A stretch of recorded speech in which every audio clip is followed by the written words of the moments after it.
Bila saya jadi manager, saya terus buat satu, nak pendek cerita, perjumpaan dengan staff. Okey. Dan saya gather all the information daripada staff, apa problem dia regarding HR ni kan. Contoh macam marketing nak keluar sana ada masalah dari sudut allowance dan sebagainya, saya kumpulkan, collect all of the information daripada staff, kemudian saya rankingkan masalah tersebut. Okay, ini masa umur 27 tahun ya, kena ingat. 27 tahun, 27 tahun masih muda. Dan senang cerita tak ada training sebagai manager kan.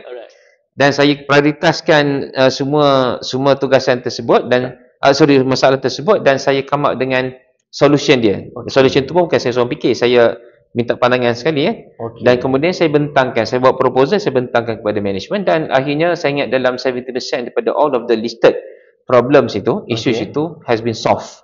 Telah selesai. Walaupun ada yang bertahun-tahun tak selesai, tapi alhamdulillah saya dah selesaikan dalam sebulan 2 macam tu.